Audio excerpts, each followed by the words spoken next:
the second adoption of the agenda. Members should review the agenda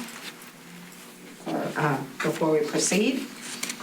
Has everyone reviewed the agenda? Do we have a motion to adopt the agenda? Motion to approve the minutes of the... Second. I second. Okay. All those in favor?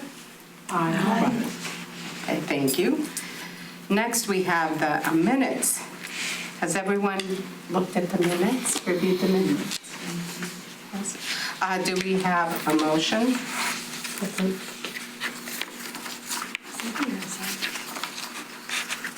have a motion to approve? Oh, thank you. Do we have a second? I second. Thank you.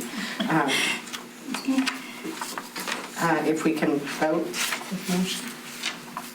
All those in favor? Aye. Thank you. Those opposed? Thank you. Okay, we next have our comments. Okay. So, Thank you. thank you so much, Ms. Grace. So tonight, we have Lisa Marabito with us from the Sturgeon City Institute, and Lisa's the executive director. Obviously, this group especially is very familiar with Sturgeon City and who they are, but maybe everyone out there watching isn't. And we've asked her to come tonight. They're a great partner to the city of Jacksonville, not just to our group, but to everything in the city.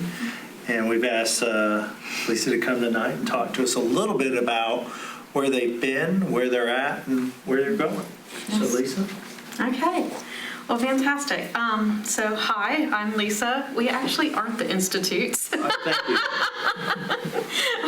The Institutes had to get a name change because of we are not allowed on the water, or our insurance would go up about $20,000 more a year.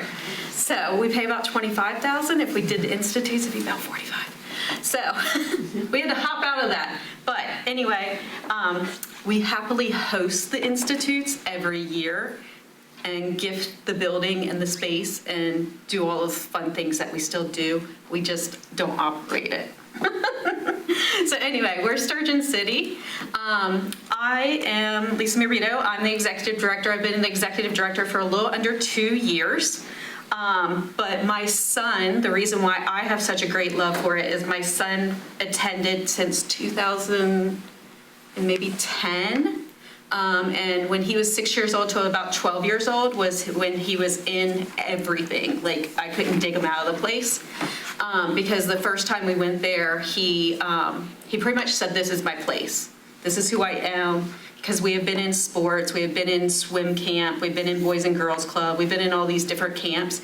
And when he went to Sturgeon City, he goes, "I don't want to go anywhere else."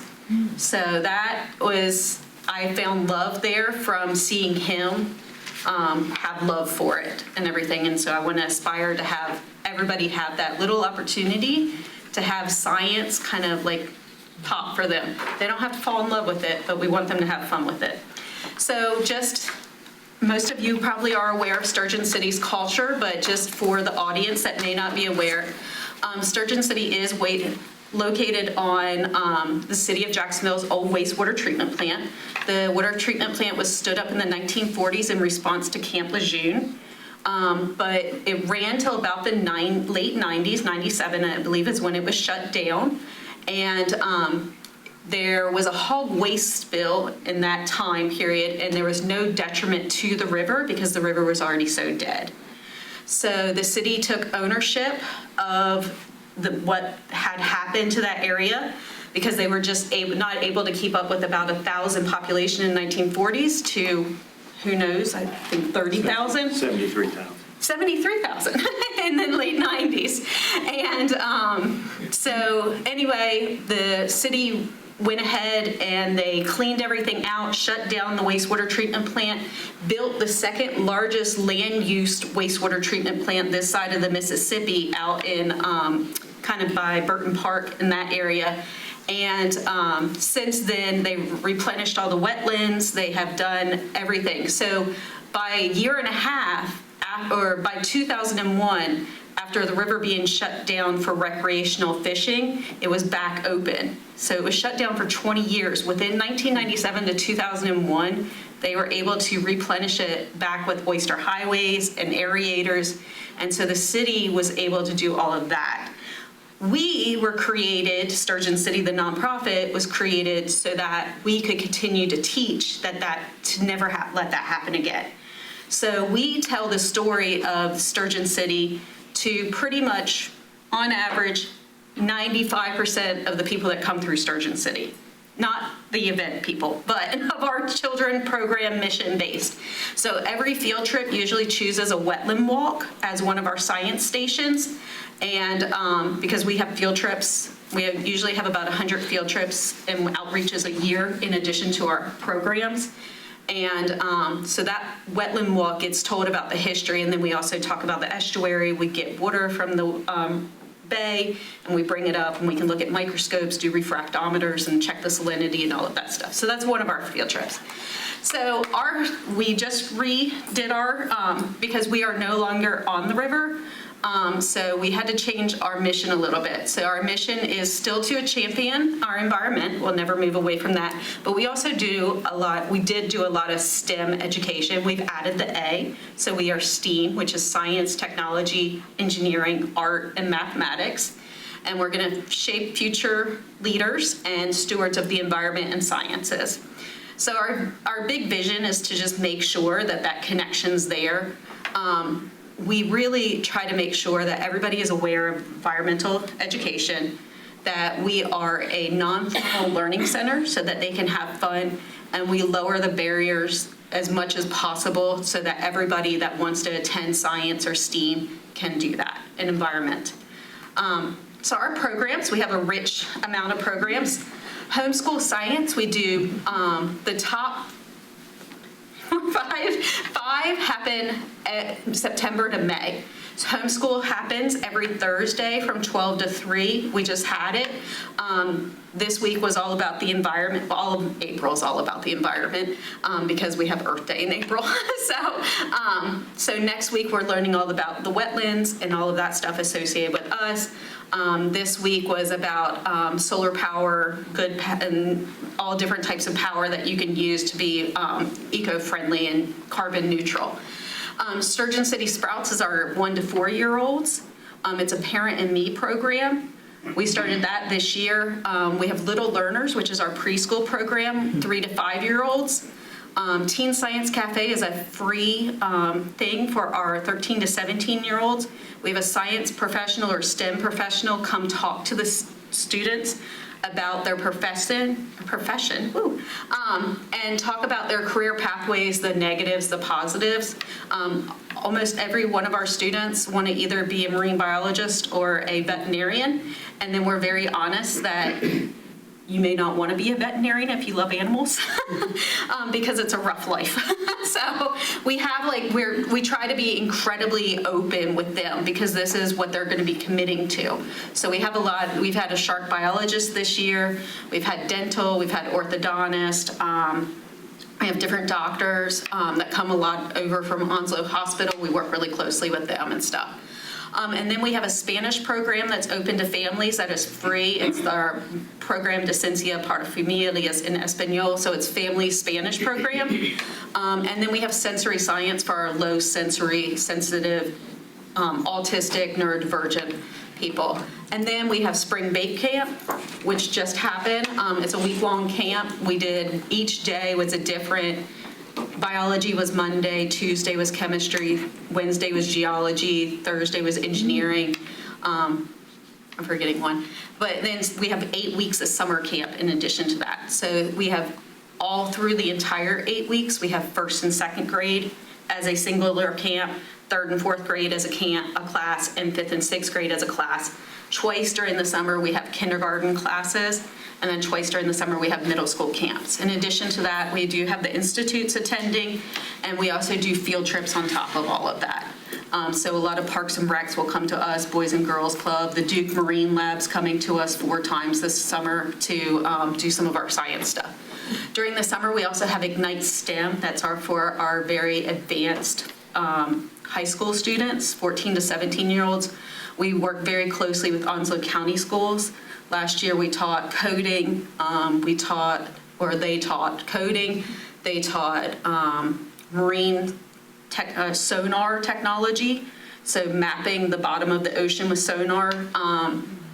And then we did forensics, so they got to like solve a crime. And the couple were wrong, so they outsmarted them. Schools Out happens when it's not a federal holiday. We used to do it as a federal holiday, but we never got enough students. So we only do it when it's not a federal holiday and school's out. So we have 4 this year. And then outreach programs, I wrote a grant for, that allows me to have we have a planetarium that's called a Star Lab. It's a mobile planetarium, and it blows up, and you can seat about 35 comfortably in it. And it has we own 4 different, or we have license for 4 different planetarium shows. And I wrote the grant that we can take it free to each and every elementary school in Onslow County, and they get to select 1 grade level to go through it. We also had free YMCA after-school program, free Boys and Girls Club after-school program, and then Parks and Rec. So the Parks and Rec has used theirs, Boys and Girls have used theirs, and I've been through about 6 of the 21, I think, elementary schools so far. I have till December of next year, so I'm getting in there. And then obviously we have field trips. Most of our field trips are usually 2 hours long. They eat lunch with us sometimes. I would say about 90% of our field trips are elementary school and middle school, with about 75 being just elementary school. We don't get many high school.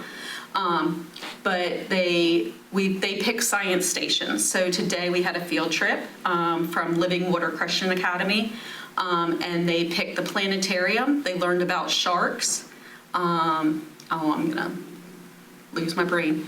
But they get to do fun things, and it's all grade level and curriculum based. And so we go with the standards. So we just literally had to rewrite a whole bunch of our lesson plans to go with the new science standards. New science standards just came out.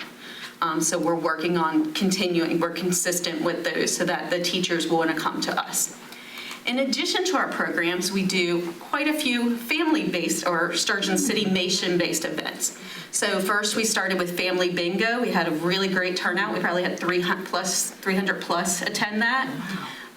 We gave away a Switch as like the grand prize, so the kids were,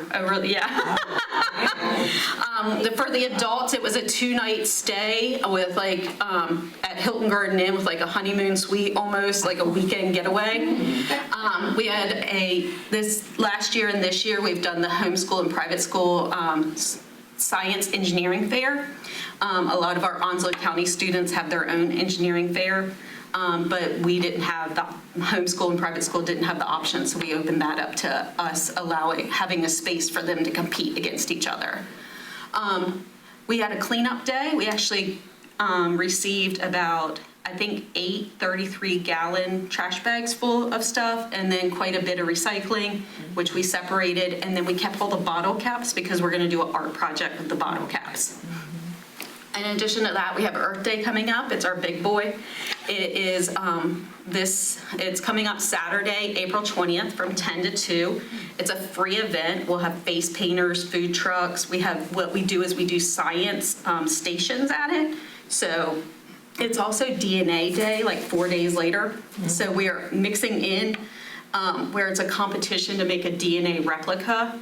And the kids get to make a DNA replica, and then there's 3 opportunities to win a $50 gift card to Walmart based on their creativity, sustainability, and overall. And so we'll also, at the DNA section, we'll be taking DNA from an onion, a banana, and a strawberry. And so they'll be able to see DNA taken from them.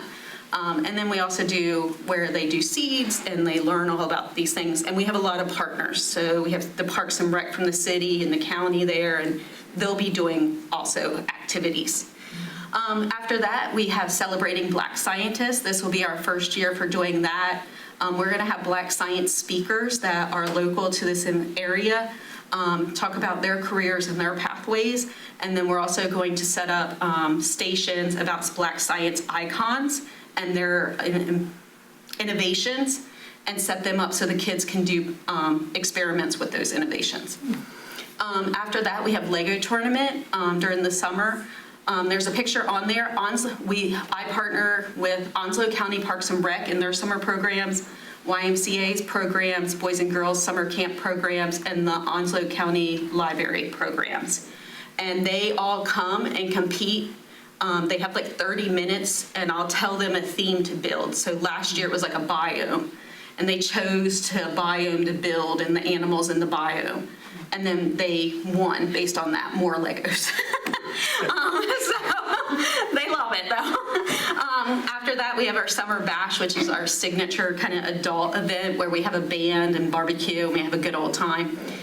We always have an open house so that people, when we go back into September, know all of our programs, our normal programs that are September to May. And then we're gonna have another fall family bingo because literally, well, not literally, quite a few people stood up at Family Bingo and said, you guys should have this every month.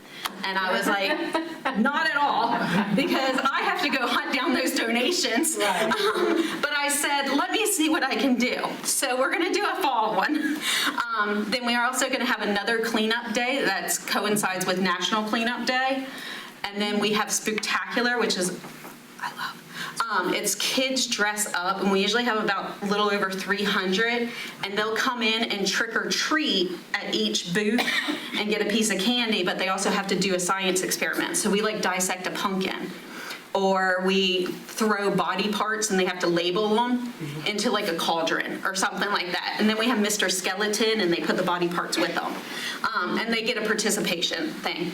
And then Jolly Jamboree is a drop-off program, so mom and dad or whoever is watching the kids don't have to watch the kids and can go get wrapping done, and get shopping done, and the kids are in their pajamas drinking hot chocolate, learning about Arctic animals, learning about all these fun things. And then in our planetarium, we have we have a sing-along Christmas show.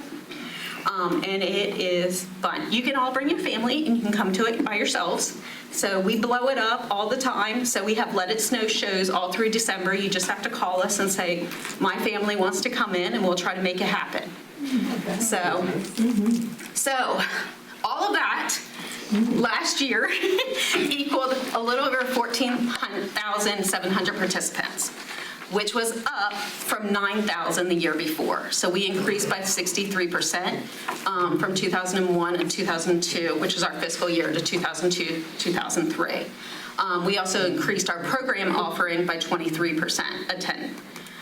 Our numbers have, as you've seen, since 2008, when we did not have the building, to 2019, steadily grown, and then COVID happened. But we also never shut down for COVID. They had Sturgeon City Academy during that, where when the children, you know how children went to school Monday and Tuesday, had off Wednesday and Thursday and Friday, the other children went to school, they had them for the opposite days.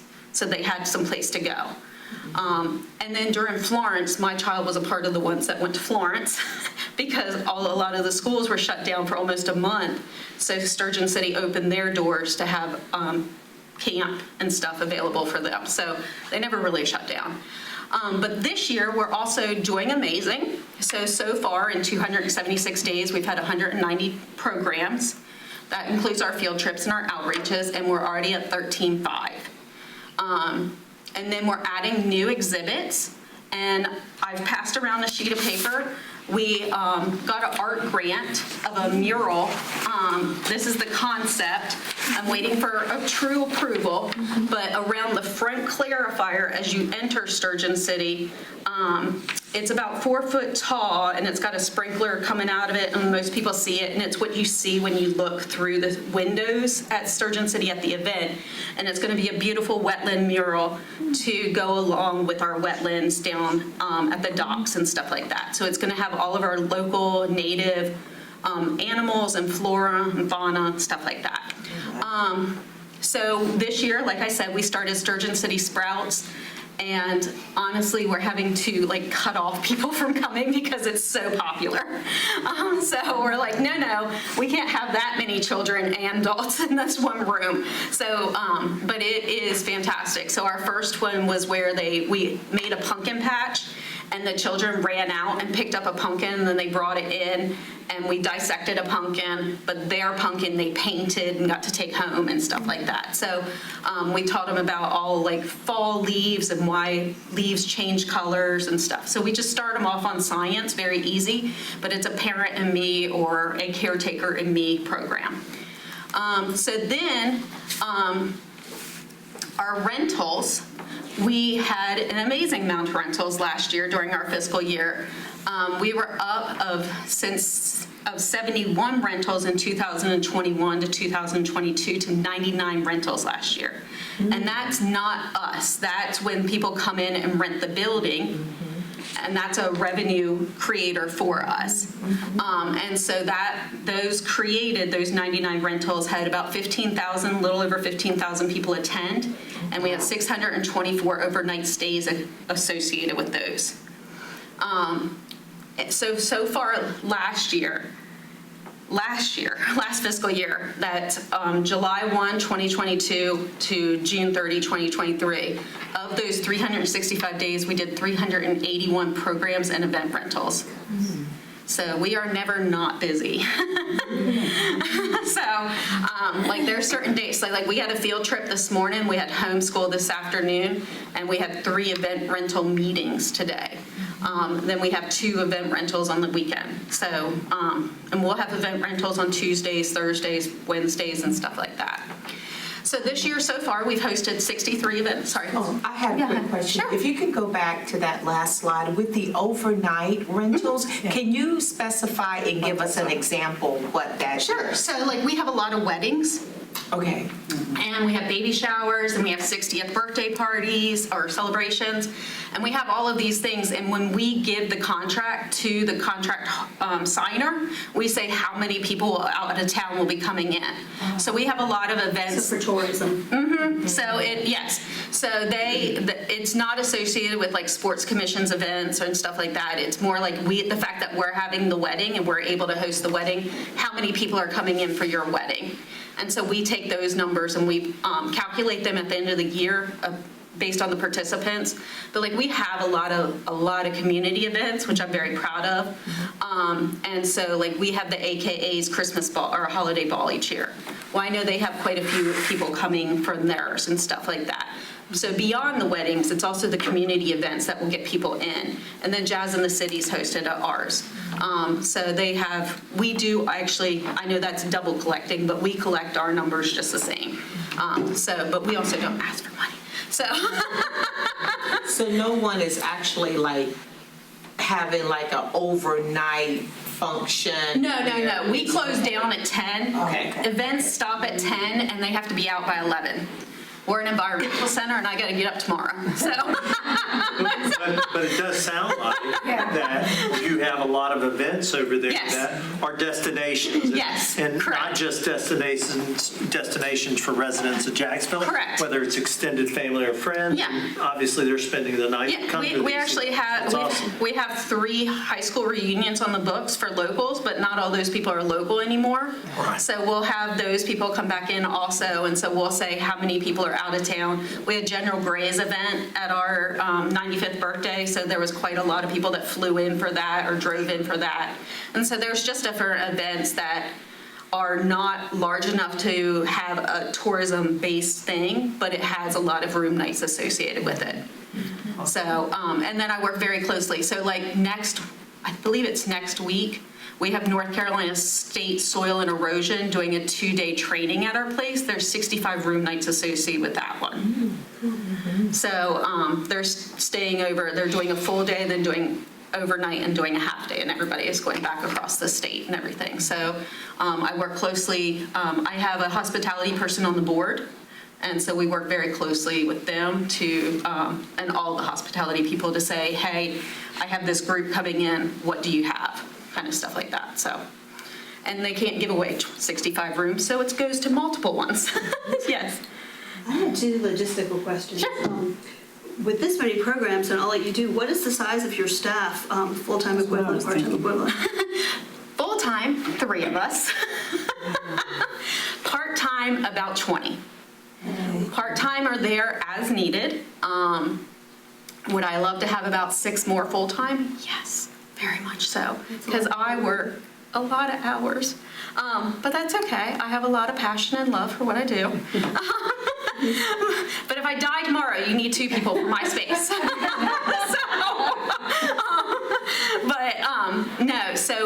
Yes, a lot of people don't understand. So like field trip left, it was in room 1 and room 2 and room 3. And it was also in the learning center. Field trip left at 11:30. By noon, we had homeschool coming in. So from 11:30 to 12, we completely pulled up all the chairs, mopped, swept, cleaned the bathrooms, and then put them back out for the children, and then we did that afterwards. So like we have an event on Tuesday night, what we're gonna do is we won't get out of there till like 12 because they leave, their event ends at 10. We have to have that building that was with banquet chairs and linen tablecloths, and we flip it and put out our plastic chairs for our children and have it ready for homeschool or a field trip the next day.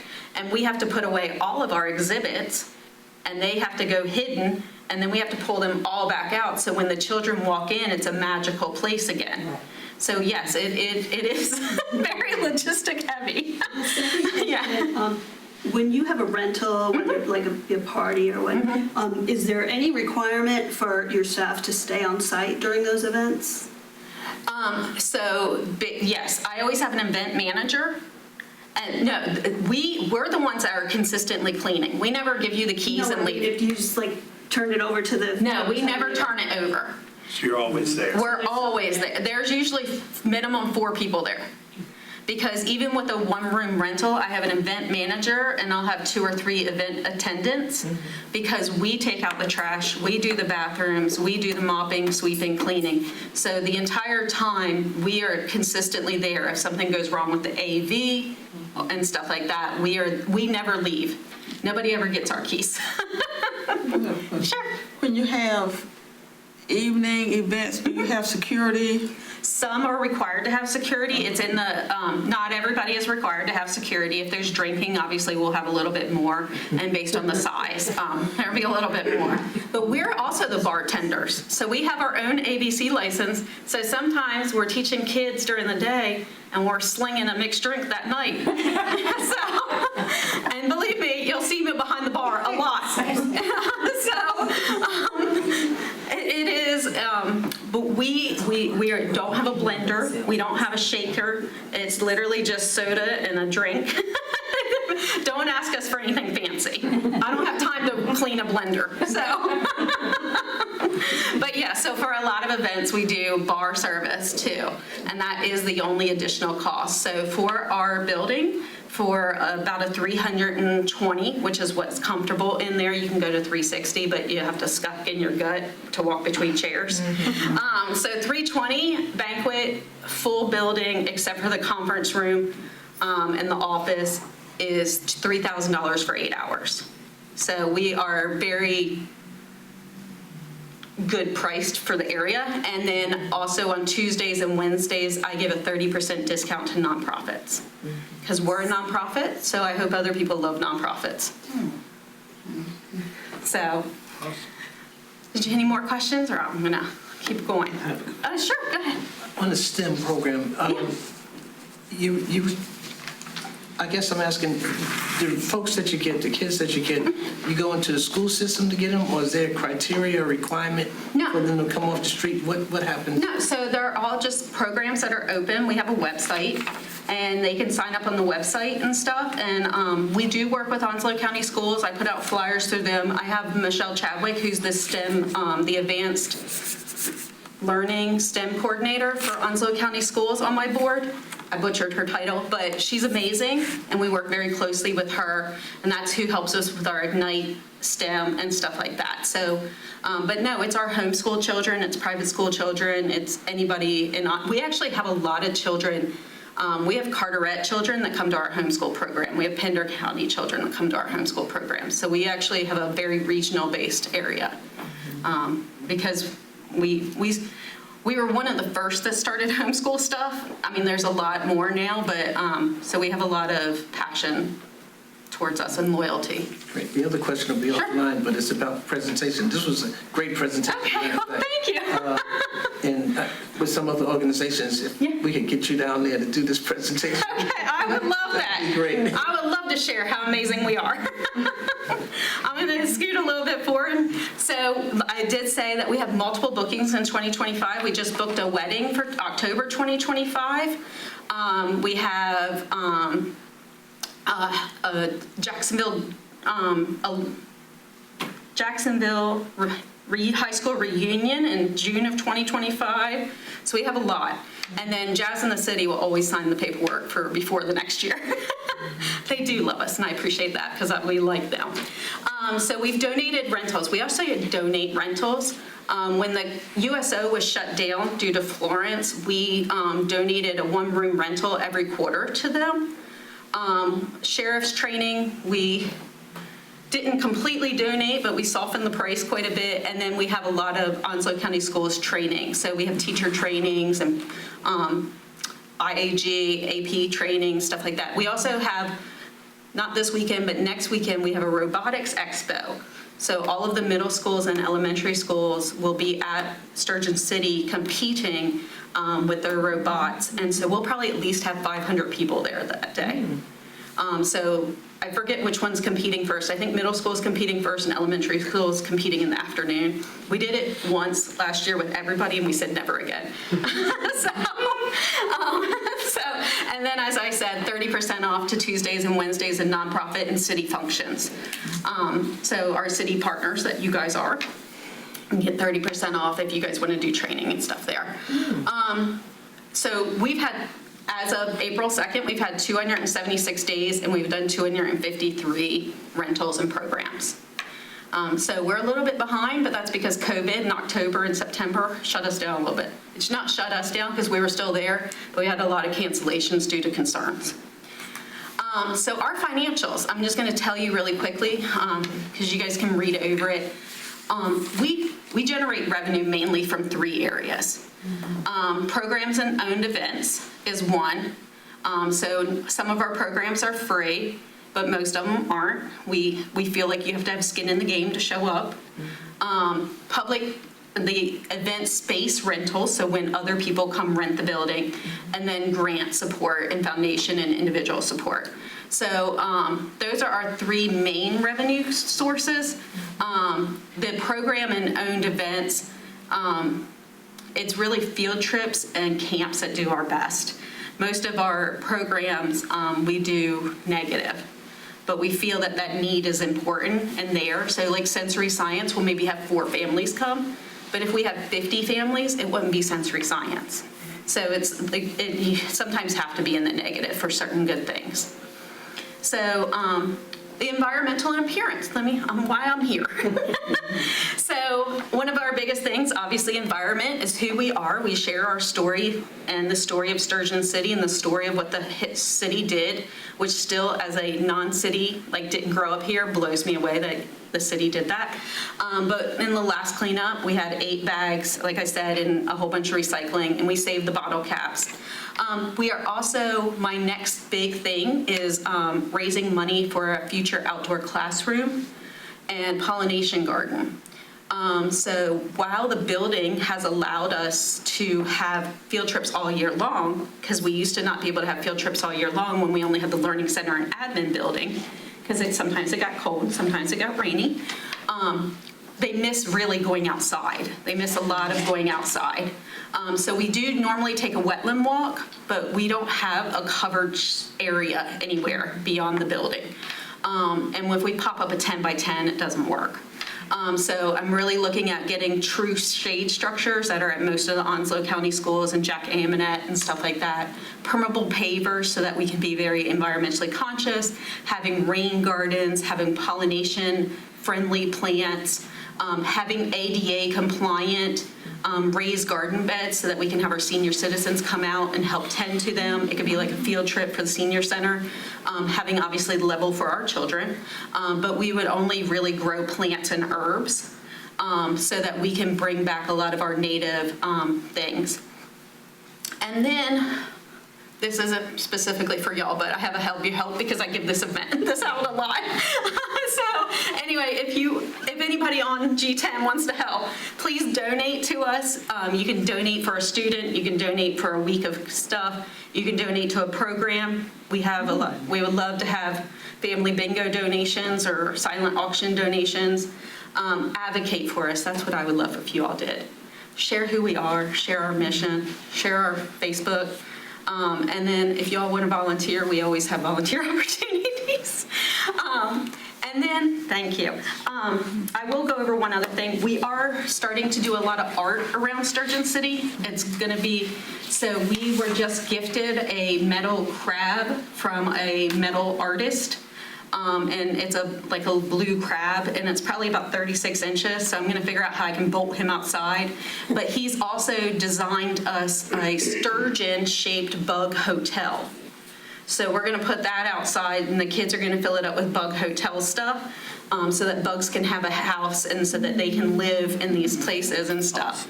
And so there's just little things like that. I'm going to get more murals done. Obviously, I have this wetlands coming down the pike, but there's a lot of them that are like, how far can you jump? And then we'll have the animal that can jump that far. So like, how far can a frog jump? And they can try to do a long jump to see what animal they compete with and stuff like that. So those are the little things out there. Now, because I talk really fast, is there any questions? That was good.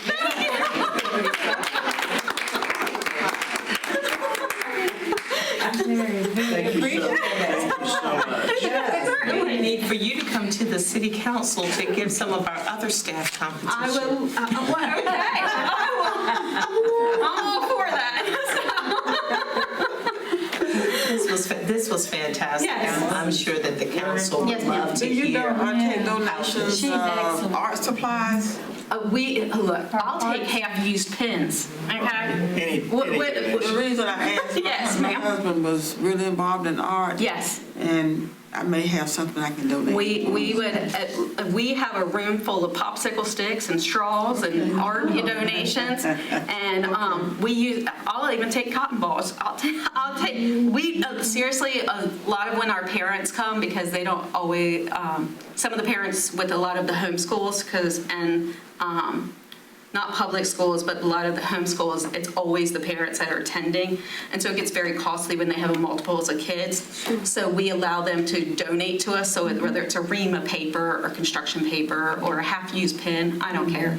But whatever that we can use, we use it. So I go around to expos and I'm like, are you done with that? So, do you not need those pens and pencils anymore? Because we do. But yeah. Thank you again, Lisa. Thank you. That was awesome. Thank you. Our next item is Arbor Day. Yes. Like to stay and listen to Arbor Day? Well, actually, yes, because, look, hey, you all missed a point on us for that. So we'll see how we can partner next year. So for us, Arbor Day is scheduled on Friday, April 26th. It's at 10:30 a.m. at Parkwood Elementary. We've made contact with the principal at Parkwood, Ms. Warren, and we've worked with her as well as some of her staff to pick out some spots to plant some trees. And just remember, I encourage you that day to bring your license with you. Schools are very much today much more sticklers about identification and who you are. So try and remember to have your identification with you. They're not lax on that, and just be aware of that. We look forward to it, and I know Grace and I have talked a little bit about it, and I know Parkwood's excited as well as we are. Is there a designated area for the group to park? I would park. You're either going to be able to park. There's not going to be a designated area, either the parking lot or on the road. That's where most park. But I would definitely check the parking lot on the. Changed a bit since my kids went there. Well, it's a little bit larger actually, and it has changed with the kiss and drive lane and all of that. Parkwood's definitely made some upgrades, and it'll be held in their on the building on the right, what's it called? Multipurpose room, which is a newer building for Parkwood, probably built about 10 years ago. I know, and some of you might remember, we actually had an Arbor Day there about 10 or 11 or 12 years ago, and when I was part of this group in a previous life, but We should go to the office for a photo. yeah, well, just in case, yes, I think that's probably a smart move. I want to be respectful of the school system and what their wants or needs. I know Jason and I have been over there a couple times, and they know who we are, but each time we go, they take our picture, we have to put the name tag on, I have to produce the license, the whole 9 yards, and I don't want you coming and going, I didn't know, so just be aware of that. The other thing, so any other questions about Arbor Day? What are we going to do different than we did the last couple of Arbor Days that we had? It was very effective. But then we said we might do something different, and the teachers did a lot of the planning. Is that the way it's going to happen? So I've talked to the principal about that. I think the last conversation I had with both the vice principal and the principal was they were going to read the poem that I know last year they read a poem. I think they're going to read a poem this year. I'm not sure they're going to sing any songs, but as time goes by, we still have a couple of weeks left. I'll touch base with her. We'll firm that up. What we'll try and do is send you the program ahead of time so you get a sense of what they're doing that day and what we're doing. From our end, we're interested in what they're doing. From their end, they're just as interested about what it is we're doing. For example, I know Jason's reached out to the county, who is generally who we talk to about having somebody from forestry come in that day to present the Arbor Day things, and they generally set up Smokey the Bear, and there may be some struggles this year in getting him to attend because there's a lot of controlled burns going on at that time. So hopefully Smokey will make an appearance that day, but that's a tough thing. We can't guarantee that. We hope so, and I know, again, in my previous life, I've always was told that, and somehow, some way, Smokey made an appearance, and hopefully that'll be the same again this year. But just know that we're trying to make that happen. That was a great question. Anything else? I think on Arbor Day that the children should get involved and do a lot of participation. Well, I think you're going to see, I think she had her third graders. Just third grades. She has her third grade class involved that day. Obviously, they want to celebrate Arbor Day. They want to be a part of the planting of the trees. I know, like I said, they're going to do the poem. I'll reach out to Ms. Warren and Ms. Howard again and see if they've come up with, I shared with her in the past, they sometimes do arts things, sometimes they sing songs. It just, each school is different, and we'll see what Parkwood wants to do as far as moving forward. What we don't do is we don't go in there and tell them what to do. It's their school. Kids really enjoyed doing that started out there last year. Yeah, they like doing they love planting the tree. That's definitely the highlight. Mr. LaCour, what types of trees do we normally plant? So we looked at a couple of spots out there, and I think we've identified 6 total trees. Actually, I'm going to meet with, Jason and I are going to meet with a gentleman from the school system tomorrow with their grounds to make sure that that area that we're looking at is going to be areas that we're able to dig holes. So we want to make sure we're not running into any pipes or anything. And I'm going to let Jason talk about what trees we're actually going to plant out there. So they're going to get crepe myrtles over there, and we're trying to tie into what they have existing on the campus. One of the areas that we're looking at is in the courtyard where they have their lunch and breaks and stuff like that, is trying to extend down what they've already started, and we're going to try to bring it on down and give them some shade while they're sitting at their tables, etc., and try to squeeze in a couple trees in the catty corners of the area. So crepe myrtles give me a lot of varieties of what choices we can use. It gives me the most height requirements, and I think as long as Onslow County is okay with it, we'll be okay, but we'll know tomorrow for sure. So I want to tag on a little bit of that, and just so you know, getting the kids to do some things. When we first met with Parkwood, one of the things that they had talked to us about was their little garden area, and we were like, this is awesome, they have a garden area, we can implement this for Arbor Day. The only problem with that is they really don't do the garden until later on in the spring, so timing's everything. Arbor Day happens a little bit before that, so they're not ready to do that sort of thing, so we'll see what they do, but these are good examples of areas we're trying to get the kids to do some things. Anything else about Arbor Day? That was a great question. It's just interesting because it popped up on my phone. It may not have a significance, but I thought it did, that the world's largest dogwood tree is in Sampson County in the state of North Carolina, 150 years old. Wow. Wow. State tree. Sampson County. Yeah. Right, literally around the corner. I wonder if that's Clinton by any means. I did want to talk about some other things. I know we had talked a little bit before the meeting. We had talked about wanting to potentially do a spring cleanup. And I think if it's okay, we'd like to schedule that on April 27th, which is appropriate because the 26th is Arbor Day, which is a Friday. And then on the 27th at 9 o'clock, we can meet potentially in that, probably park in that Food Lion parking lot off of Commerce, which is off of also Western Boulevard. Oh, you need to tell them about the street because you're thinking we're going to be downtown. Yes. No, not downtown. So if you're familiar with Country Club Road, Commerce Road. when you would turn to go to the backside of the Food Lion and Home Depot, there's a section of road there going in between there, and that's an area that traditionally has sometimes had some trash in it. Maybe that's an area we can look at picking up. If you want to, you can park at, I would tell you, the Food Lion or the Home Depot's parking lot. They're larger parking lots, obviously. You can park over there, and if you could just let us know if you're going to attend. I'm sure Chelsea will reach out to you at least a week ahead of time, but at 9 o'clock on the 27th, and we'll go from there. We'll make sure you have bags and gloves. And So this would just be the right-of-way adjacent to the roadway, because it's Yes. privately owned, right? yes, ma'am. Yes. Do you all need grabbers and buckets? We've got all that. Okay, gotcha. Thank you so much. Yes. No, thank you. Well, I might be coming to y'all then. You have a lot. That's it. I just wanted to make sure we were on board with that. Does anyone have any? I'd like to say something. The trees that we have on 17 South, over there, the Memorial Grove, yes.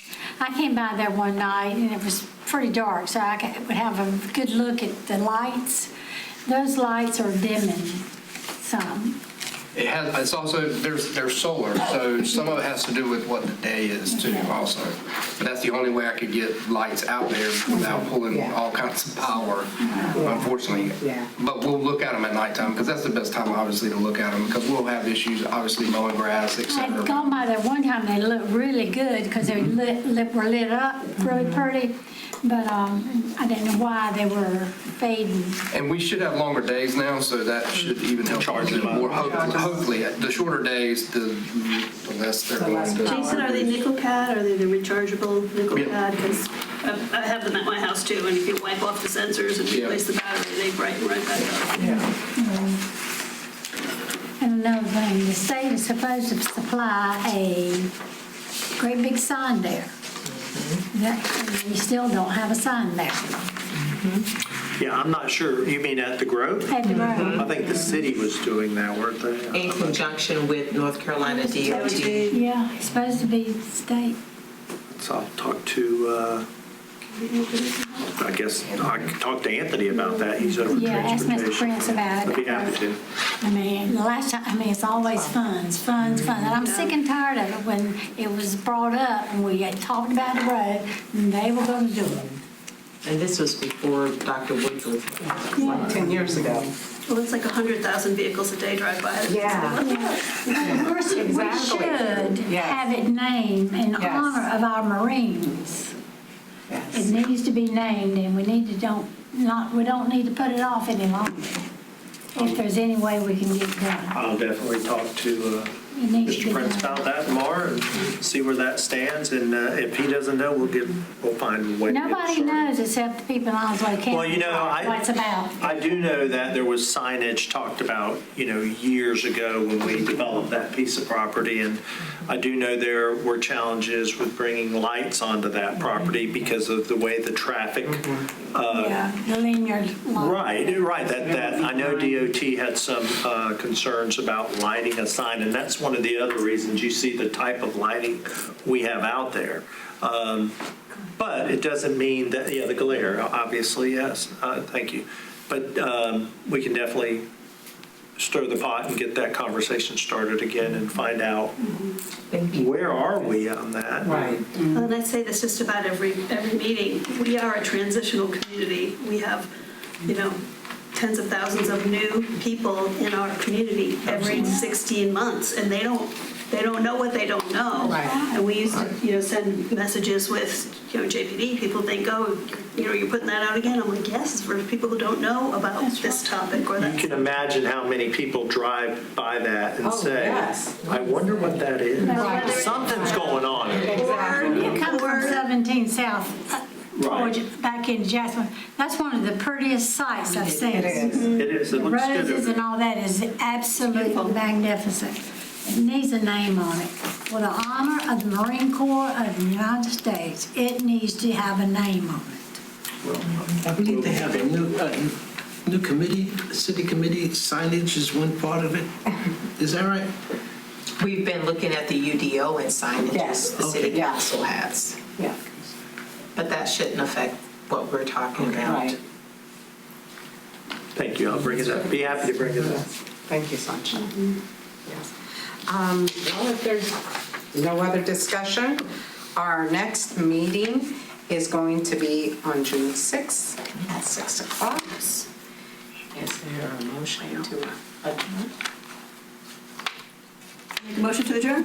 I second. Meeting adjourned. Thank you. Thank you all. Thank you.